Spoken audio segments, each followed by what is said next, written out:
আসসালামু আলাইকুম রাহমাতুল্লাহ। দেশের আলো সোলার পাওয়ারের পক্ষ থেকে আপনাদের সবাইকে জানাই স্বাগতম। আজকে আপনাদের সামনে কয়েকটা বিষয় নিয়ে আলোচনা করব। আপনারা জানেন যে আমরা আসলে ডিসি সেক্টরগুলি নিয়ে বেশি অংশ কাজ করে থাকি এবং আপনারাও জানেন যে আমরা ডিসি পাম্প নিয়ে কাজ করে থাকি। ডিসি কয়েক ধরনের পাম্প হয়, তার মধ্যে যেমন সাবমার্সিবল আপনার যেগুলো সরাসরি আপনার সোলার থেকে চলে এবং এরকম ছোট ছোট কন্ট্রোলারের মাধ্যমে চলে এবং ভিএফডির মাধ্যমেও চলে। আমাদের কাছে এই পাম্পটা পাঠাইছে আপনার বাগেরহাট থেকে। আমাদের কাছে এক এনজিও থেকে এই পাম্পগুলো আসছে। এগুলো আমাদের কাজ করা না, অন্য কোনো কোম্পানি বা অন্য কোনো প্রকল্প থেকে এই কাজগুলো করছিল। পাম্পটা কিছুদিন পরে নষ্ট হয়ে যায়, তারপরে আর চলে না। এই পাম্পটা আমাদের কাছে পাঠাইছিল আসলে ঠিক করার জন্য। তারা ঢাকাতেও পাঠাইছিল, আমরাও পাঠাইছিলাম, কিন্তু আসলে এটার কোনোভাবে সমাধান করতে পারিনি। পাম্পটার বেশ অনেক দিন বয়স হয়ে গেছে। তারপরেও মেন বিষয়টা হচ্ছে পাম্পটা চলতে চলতে আপনার হালকা করে একটু ঘুরে ভিতরে সাউন্ড দিয়ে বন্ধ হয়ে যাচ্ছে। মোট কথা পাম্পটার ভিতরে আটকাই দিচ্ছে। এই কারণে আমরা এই পাম্পটা ট্রাই করতেছিলাম যে কোনোভাবেই ওইটা ছুটানো যায় কিনা। যদি ছুটানো যায় তাহলে আপনার পাম্পটা সুন্দরভাবে রান হবে। আরেকটা বিষয় হচ্ছে এই পাম্পটা কিন্তু প্রায় 1 কিলোর একটা পাম্প, এই জন্য প্রায় 1200 ওয়াটের মতন সোলার প্যানেল লাগে।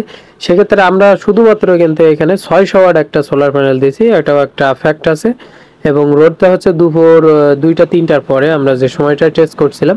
এবার আমরা এই পাম্পটা অনেকভাবে ট্রাই করছি, আসলে কোনোভাবেই এটা রান করতে পারতেছিলাম না, কারণ কিছুটা চলেই এটা ভিতর থেকে আটকিয়ে দিচ্ছে। এই কারণে পাম্পের যে বড় ইঞ্জিনিয়ার, যে পাম্প যে মোটর যারা মেরামত করে, আমাদের এক বড় ভাই, তাকে ডাকছিলাম। সেও এসে পাম্পটা দেখার পরে বলছে পাম্পটা খোলা ছাড়া কোনো ধরনের সমাধান হবে না। তারপরে আমরা সেই পাম্পটা তার কাছে পাঠিয়ে দিই যে পাম্পটা খুলে দেখি আসলে এটা রাবারে আটকাচ্ছে নাকি কোথায় আটকাচ্ছে। পরবর্তীতে আমরা পাম্পটা তার কাছ থেকে খুলে নিয়ে আসি। এখন দেখেন পাম্পটার কি অবস্থা, সাপের মতন ঘুরতেছে চারিদিকে। এটা কিন্তু ভিতরে থাকে, এটা ঘোরার কারণে আসলে পানি ওঠে। তারপর যাই হোক, আমরা মোটামুটি পাম্পটার রোগটা বুঝতে পারছি যে কি কারণে সমস্যাটা হচ্ছে। বিয়ারিং এর সমস্যা হয়েছিল, ওর বুশের সমস্যা হয়েছিল। এই কারণে পাম্পটা এই আপনার হচ্ছে হচ্ছিল, আটকে যাচ্ছিল। এখন এগুলো সাবমার্সিবল পাম্প, এগুলো আসলে ঠিক করতে গেলে আমাদের লোকালি এইভাবে ঠিক করতে গেলে বেশি দিন টেকসই হয় না। তারপর আমরা এবারের মতন ট্রাই করে দেখতেছি যে ঠিক করা যায় কিনা। আমরা এই সেক্টর কাজগুলো কিন্তু, এই টাইপের কাজগুলো কিন্তু আমরা অ্যাভেলেবল করে থাকি এবং এগুলো শুধুমাত্র এনজিওওয়ালারা করায়, যেগুলো কৃষকদের এবং যারা কৃষির সাথে জড়িত আছেন তাদেরকে ফ্রিতে দেয় এই পাম্পগুলা, এবং সরকারি সিস্টেমে এগুলো ফ্রিতে দেয়।